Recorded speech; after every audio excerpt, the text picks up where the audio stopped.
가수 이명웅이 54개월 연속 트로트 가수 브랜드 평판 1위에 오르며 독보적 존재감을 빛내고 있습니다. 1위 이명웅에 이어 2위 김용빈, 3위 이찬원 순이었는데요. 그리고 그 뒤를 박서진, 장윤정이 이었습니다. 여기서 많은 사람들이 놀란 이유는 이들 때문이 아닌데요.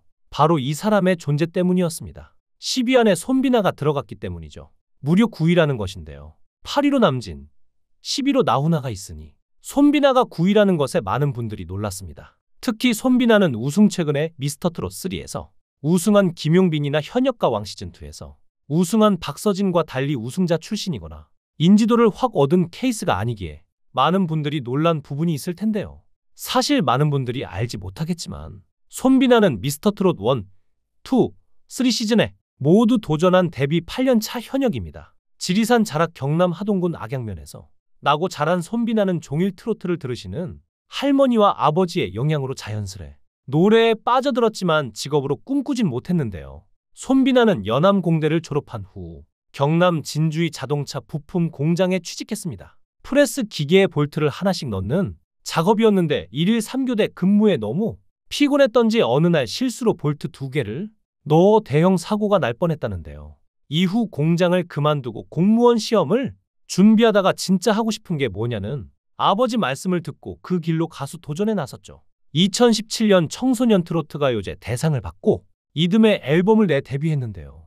앨범도 반응이 없었고 미스터트롯을 비롯해 각종 경연에 나섰지만 잘 풀리지 않았습니다. 실망의 세월이 길었지만 어릴 때 산을 들판 삼아 뛰어놀던 추억으로 다시 산에 오르고 2022년 백두대간을 완주하면서 다시금 도전할 희망을 얻었는데요. 산은 꾸준히 오르면 언젠가는 정상을 밟을 수 있는데 그러다 보니 포기를 하지 않는 성격이 된 것 같다고 말하기도 했습니다. 사실 손비나에겐 가슴 아픈 사연이 있는데요. 고1 때 부모님이 이혼해서 7년, 8년 동안 할머니께서 어머니의 빈자리를 채워주셨는데 최근에 몸이 많이 안 좋으시다고 합니다. 손비나까지 알아보지 못할 정도라고 하죠. 그런데 이번에 트롯스타 순위에서 당당하게 9위를 차지했으니 얼마나 뿌듯할까요? 의외의 인물은 또 있습니다. 바로 현역가왕2 출신 강문경인데요. 무려 14위를 기록했죠. 15위에는 손태진이 있는 걸 보면 강문경의 인지도가 굉장히 높아졌다는 걸 체감하실 수 있을 것 같은데요. 강문경은 사실 현역가왕2에 출연할 당시 악마의 편집으로 한 차례 곤욕을 겪었습니다. 방송에서 강문경은 송민준과 치열하게 대결했는데요. 경력이나 장르 모두 강문경이 유리한 매치라는 평가였지만 송민준의 내공은 만만치 않았습니다. 송민준의 자연스러운 꺾기의 진해성도 민준이 좀 꺾네 라고 감탄했을 정도였죠. 팽팽한 승부는 2절 중후반에 갑자기 균형이 무너졌는데요. 만약에 하늘이 소절에서 강문경은 하늘이 소리를 거의 내지 못했습니다. 순간 대기석에서 지켜보던 가수들은 가사 틀린 거 아니지? 마이크 안 나온 거야 라며 당황하고 어떤 상황인지 궁금해했는데요. 이니어를 착용하고 무대에서 노래하는 가수들은 마이크가 끊어질 경우 순간적으로 당황할 수밖에 없죠. 강문경은 하늘이 파트에서 거의 입모양만 냈지만 표정만은 마이크가 꺼진 사람 맞나 싶을 정도로 자연스러웠습니다. 결국 강문경은 송민준과 한곡 싸움에서 패배했는데요. 경연 당시 강문경이 한 소절을 제대로 소화하지 못한 이유가 마이크 불량인지 역시나 현역가왕 제작진은 제대로 된 해명을 하지 않았습니다. 팬들은 강문경의 해당 영상을 아무리 돌려봐도 마이크 사고가 맞다는 입장인데요. 한 팬은 현역가왕 시즌2 시청자 게시판에 천년을 빌려준다면 뒤에 때 마이크 소리가 나오지 않았다. 영상 보고 또 봐도 화가 치밀어 오른다. 지난주에도 악의적으로 강문경의 인성이 안 좋은 것처럼 편집하더니 말이 되냐. 곧 따졌습니다. 실제로 강문경은 6회에서 3인 무대를 준비하면서 같은 조 후배 최우진과 대립각을 세웠는데요.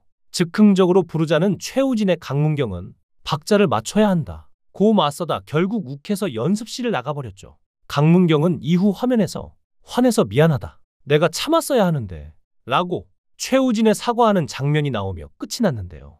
당시 팬들은 누구나 연습하며 뜻이 안 맞을 수 있는데 강문경이 화내는 장면을 너무 부각한 악마의 편집이라고 비판했죠. 이전에도 강문경이 최우진에게 못된 말을 하는 느낌의 편집으로 한 차례 논란이 된 적이 있는데요. 최우진은 이날 경상도 쪽을 휘어잡은 인재로 전국구 프린스를 노린다는 포부를 드러내며 그물을 선곡해 첫 소절부터 구성진 음색으로 매력적인 무대를 선보였죠. 마스터들의 호평 속에 자체 평가에서 31개의 버튼을 받았으나 현역 진해성과 강문경은 최우진을 향해 가사가 잘 안 들린다 고 지적했는데요. 특히 강문경은 최우진의 노래를 들으면서 아쉬운 듯 눈을 감고 생각에 잠기기도 했죠. 무대가 끝난 후 마이크를 잡은 강문경은 몇 년이 지나도 고쳐지지 않았네 라며 돌직구를 날렸고, 최우진은 다소 굳은 표정을 짓기도 했습니다. 두 사람의 관계를 모르는 시청자들에겐 무례하다는 오해를 살 수 있는 장면이었는데요.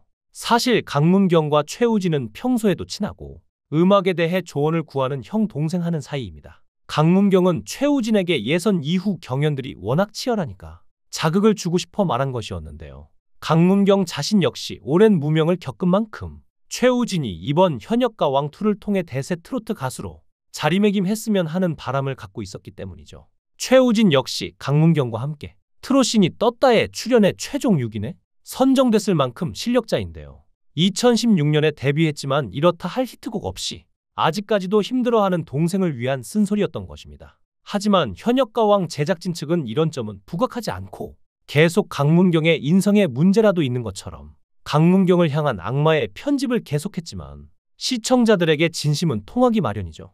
이렇게 팬들에게 진심이 통해서 어느새 트롯스타 14위까지 올라왔으니 지난날의 서름은 조금 뒤로 해도 될 것 같습니다. 마찬가지로 차별 논란과 시청률을 위해 홀대하는 게 아니냐고 논란이 있었던 인물이 25위를 차지했는데요. 바로 진해성입니다. 팀미션 이후 계속 연패한 진해성은 한 번만 이기고 싶다 라는 부담감을 드러냈고, 한강은 마지막 오디션 도전이라며 간절한 다짐을 내비친 후 빈지게를 각기 다른 매력의 음색으로 선보였습니다. 하지만 무대 후 주현미가 지금 무슨 노래인지 파악도 못했다, 평을 안 하고 넘어가겠다 라며 심사평을 거부하는 실망한 모습을 보이면서 얼음장 분위기가 드리워졌고, 이런 분위기 속에서 결국 한강이 36점 차로 승리했죠. 진해성의 무대에 대해서 서른도는 이런 노래는 툭 던지면 되는데 왜 목에 힘을 주고 잘하려고 하는가 라고 했다고, 주현미는 컨디션이 안 좋은가 생각했다 라고 했다며 둘 다 낮은 점수를 줬는데요. 결국 진해성은 연예인 판정단 점수 총 240점 중 185점을 받으며 모두가 충격을 받았죠. 이로 인해 주현미의 평을 기다리던 현역 2명은 물론 연예인 판정단으로 나선 마스터석조차 당황했고, 능수능란한 천하의 신동엽마저도 당황하는 모습으로 어쩔 줄을 몰라 하는 모습을 보였습니다. 진해성 역시 마찬가지였는데요. 분명히 시청자들도 모두가 빠졌을 만큼 엄청난 실력을 보여준 무대였음에도 불구하고 이런 점수를 받았으니 스스로도 얼마나 괴로웠을까요? 하지만 모든 차별 논란을 딛고 결국에는 2위까지 하는 저력을 보여줬습니다. 이게 바로 진해성의 실력이 아닐까 싶은데요. 실제로 문자투표는 엄청났습니다. 실시간 문자투표 수는 총 243만 4,804표에 달했는데요. 이처럼 폭발적인 관심을 받은 만큼 방영 내내 잡음에 시달렸던 현역가왕2였는데요. 무엇보다 경연 프로그램으로서 치명적인 공정성 논란이 불거지며 화제의 중심에 섰죠. 하지만 현역가왕의 진심을 다해 출연하고 시청자들을 위한 노래를 불렀던 가수들이 이렇게 보답을 받을 수 있게 되어 다행입니다. 여러분들은 어떤 트로트 가수를 응원하시나요? 여러분들의 의견을 댓글로 남겨주세요. 시청해주셔서 감사합니다.